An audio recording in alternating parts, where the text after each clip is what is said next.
ఉచిత బస్సు ప్రయాణం వల్ల మొదటగా నష్టపోయేది ఆర్టీసీకి ఎంత నష్టం వస్తుంది, ఎంత భారం భరించాల్సి వస్తుంది అనేది పక్కన పెడితే ఆటో డ్రైవర్లకి ఆటో మీద ఉపాధి ఎవరైతే పొందుతున్నారో కార్మికులు వాళ్ళందరికీ అయితే మాత్రం ఖచ్చితంగా ఒక గట్టి షాక్ తగులుతుంది, గట్టి దెబ్బ తగులుతుంది, వాళ్ళ ఉపాధి కోల్పోయినట్టు అవుతుంది అనేది. అయితే దానికి ఒక ప్రత్యామ్నాయం అయితే ఆలోచిస్తున్నారట.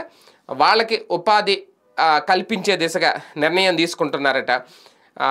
అయితే ఇప్పుడు ఇందులో తాజాగా చెప్తున్నది ఏంటి, ఒకప్పుడు వాహన మిత్ర అని 10,000 రూపాయలు ఇచ్చేవారు జగన్మోహన్ రెడ్డి గారి హయాంలో, అది ఇప్పుడు ఆపేశారు. అయితే దాన్ని కంటిన్యూ చేసే ఆలోచన చేస్తోంది ప్రభుత్వం అనేది ఒకటి. పేరు మార్చచ్చు, వాహన మిత్ర బదులు వేరే ఏదో పెట్టచ్చు.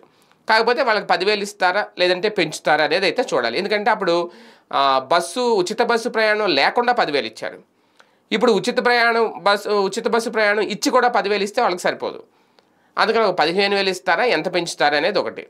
లేదు వాళ్ళకి ఇంకేమన్నా ఉపాధి కల్పిస్తారా, ఎందుకంటే ఇప్పటికే రేషన్ డోర్ డెలివరీ తీసేసి చాలామంది, అవి కూడా ఆటోలే కాకపోతే ట్రాన్స్పోర్ట్ ఆటోలు, అవి చాలామంది వాళ్ళు పొట్టగొట్టారు, వాళ్ళ ఉపాధి కోల్పోయారు వాళ్ళందరూ. సో అటువంటి నేపథ్యంలో ఇప్పుడు మామూలు ఈ ప్యాసింజర్ ఆటో కార్మికులు కూడా ఈ ఉచిత మహిళా బస్సు ప్రయాణం పెడితే వాళ్ళు కూడా రోడ్డున పడతారు.